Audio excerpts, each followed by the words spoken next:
Assalamualaikum warahmatullahi wabarakatuh. Ketemu lagi dengan saya Wayu Hadiana di channel Wiwi Nurmela Dewi. Video kali ini kita akan membahas tentang jalur masuk perguruan tinggi negeri yang dikelola secara nasional oleh pemerintah kita, di mana di mana pendidikan tinggi, Departemen Pendidikan Tinggi membuat kepanitiaan untuk masuk perguruan tinggi negeri di Indonesia. Dan mereka pun membuat sebuah website yang websitenya memang tidak berubah seperti tahun kemarin. Namanya adalah SNPMB. Kita akan lihat websitenya. Nah, ini SNPMB, Seleksi Nasional Penerimaan Mahasiswa Baru, di mana SNPMB ini memuat dua jalur. Yang pertama jalur SNBP, yang kedua jalur SNBT UTBK.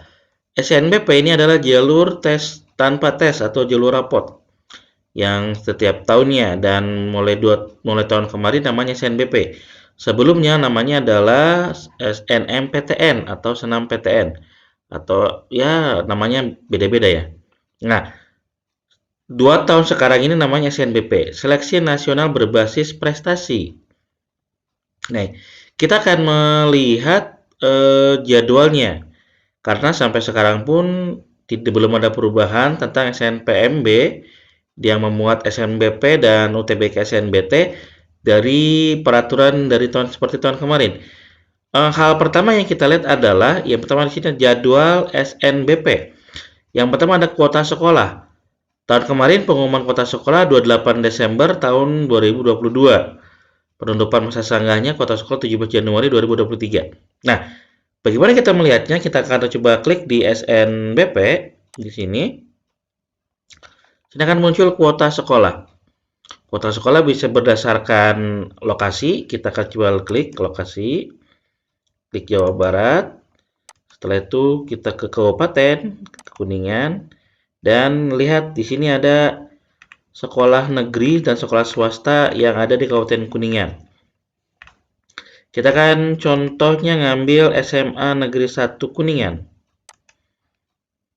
Nah, inilah kuota per sekolahnya. Nama sekolah SMA Negeri 1 Kuningan, NPSN 202-12961, akreditasinya A. Persen kuotanya karena akreditasinya A, dia dapat persen 40% dari jumlah total siswa. IPS itu 178 dan MIPA 180. Ini jumlah total siswanya.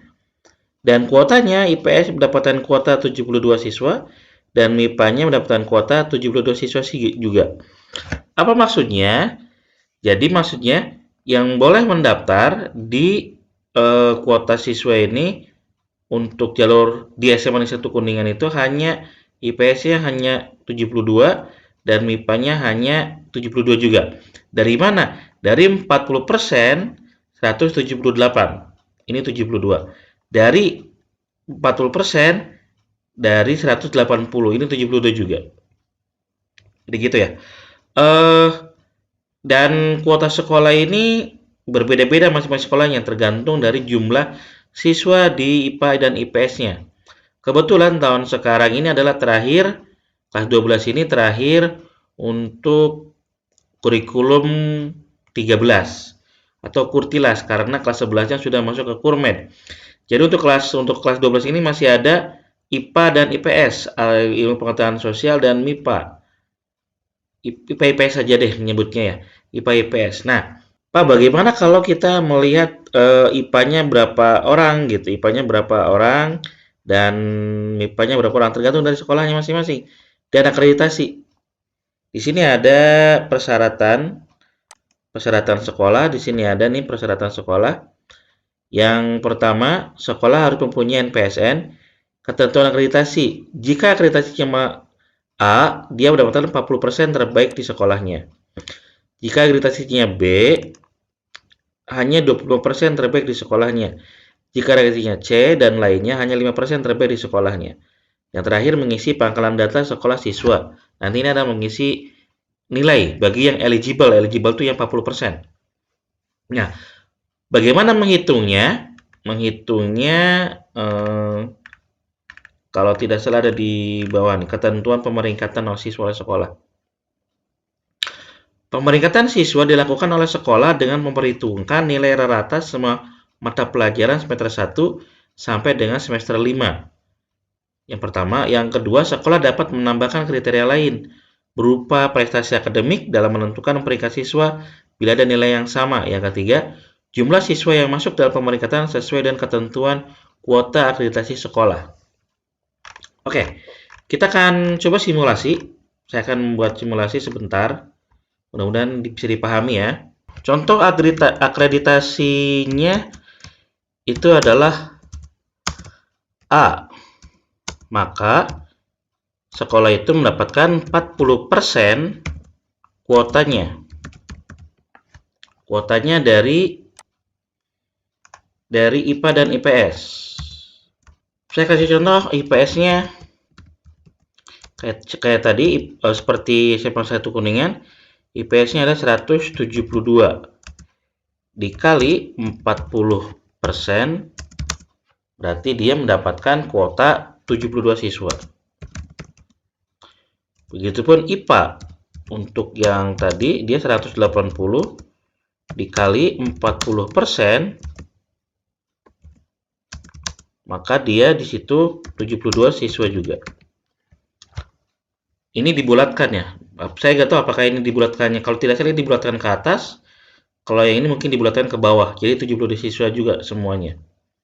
Nah, sekolah bagaimana untuk menentukan kuotanya, menentukan pemeringkatannya. Jadi nanti kalian yang kelas 12 sekarang ini nanti akan dilihat rata-rata nilai rapot per semester. Saya kasih contoh gini ya. Ini ada semester rata-rata rapot per semester. Contoh semester 1. Dia rata-ratanya contoh 83,76.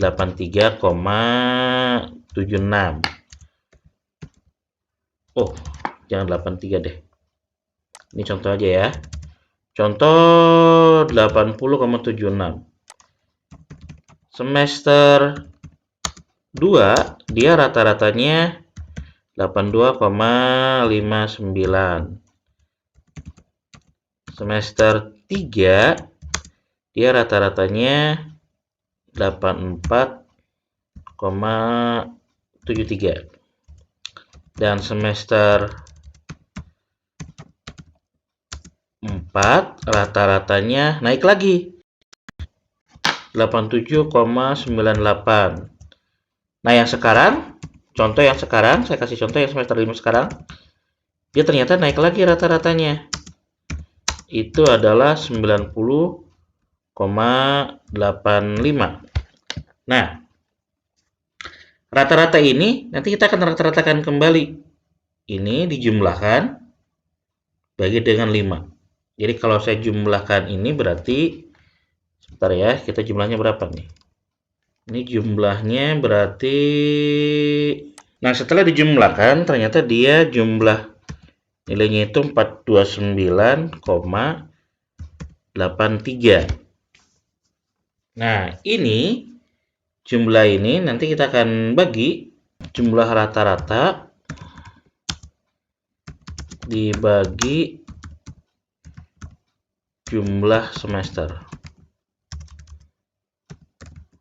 menjadi 426,83 dibagi 5 sama dengan 85,366. Nah, rata-rata inilah yang nanti dijadikan acuan untuk pemeringkatan di sekolah. Kalau ternyata di sekolah kalian ada IPS-nya, IPA-nya 5 kelas dan IPS-nya 6 kelas. Nah, berarti nanti kalian akan diperingkat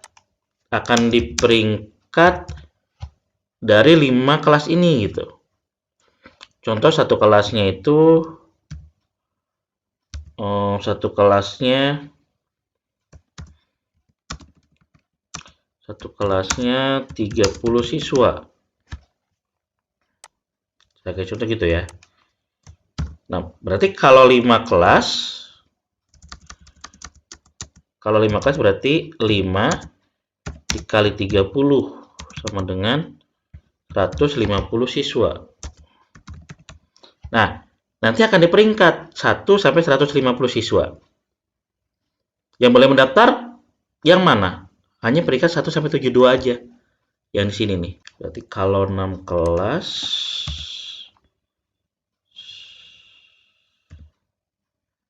180. Oke. Nah, seperti ini. Contoh di IPA ini 6 kelas 180 nih. Dan setelah itu dia dirata-ratakan nilainya ternyata dapatnya 85,366. Setelah itu di peringkat paralel. Peringkat paralel semua kelas IPA 1 sampai IPA 5 ini di peringkat. Ini satu kelasnya contohnya 30 siswa. Jadi 6 kali 30 sebenarnya 180. Jadi nanti peringkat 1 sampai 180 di peringkat rata-ratanya peringkat berapa? Rata-ratanya berapa? Paling tingginya peringkat satunya sampai peringkat bawahnya rata-ratanya berapa? Tetapi yang boleh mendaftar ini adalah yang eligible-nya hanya 72 siswa. Berarti hanya 101 sampai 72 saja yang boleh mendaftar di SNBP. Selebihnya tidak boleh mendaftar. Lah, bagaimana peringkat 73, Pak? 74, 75? Ya tidak boleh mendaftar. Kalau rata-ratanya sama, tergantung sekolah. Tergantung sekolah mau ngambil yang mana. Contoh, di peringkat 72, 73 ternyata rata-ratanya sama nih, komanya. Tapi dan sepertinya akan susah karena komanya pasti berbeda-beda. Mungkin 85,36 berapa, 33 berapa ininya, pasti berbeda biasanya. Kalau memang ternyata ada yang sama persis, biarkan sekolah yang akan memeringkat dari segi keaktifan, dari segi kualitas siswa dalam pembelajaran. Nah, itu mereka pasti punya catatan tersendiri dari sekolah, terutama dari BK. Oke, jadi gitu ya. Saya ulangi nih. Jadi untuk pemeringkatan nanti atau kuota sekolah itu diambil dari akreditasi. Kalau akreditasinya A, kuota sekolahnya 40% kuotanya. Seandainya di IPS ada 172 siswa, kali 40 berarti 72 siswa inilah yang eligible. Eligible yang boleh mendaftar SNBP. IPA 180, 40%-nya 72. Ini berarti dibulatkan ke atas, ini dibulatkan ke bawah kalau tidak salah. Mudah-mudahan betul ya. Kalau enggak ya sudahlah. Oke. Nah, bagaimana dan untuk 17 siswa ini dari mana ngambilnya? Ngambilnya dari peringkat paralel di setiap masing-masing jurusan. Peringkat paralel contohnya IPA ada 5 kelas, nanti di peringkat dari IPA 1 sampai IPA 5, 1 sampai 180 siswa. 1 sampai 172 siswa di peringkat semua. Gitu ya. Dari mana peringkatnya? Dari sini nih, dari nilai rata-rata rapot per semester. Contoh semester 1 80,76, semester 2 82,59, semester 3 84,73, semester 4 87,98, semester 5 90,85. Ini naik ya. Dan jumlah totalnya rata-ratanya 429,83. Dibagi 5 berarti jumlah rata-ratanya 85,366. Nah, rata-rata terakhir inilah yang dijadikan patokan untuk pemeringkatan di sekolah. Jadi menentukan sekolah. Dan ternyata dari rata-rata ini kamu masuk di peringkat 20. Otomatis kamu boleh mendaftar di SNBP. Gitu ya. Oke, kalau tidak mengerti tentang kuota sekolah dan cara pemeringkatannya, silakan kalian komentar, nanti akan saya jawab dengan video yang lainnya. Terima kasih. Sekian dari saya untuk saat ini. Semoga berkenan dan benar-benar bermanfaat. Assalamualaikum warahmatullahi wabarakatuh.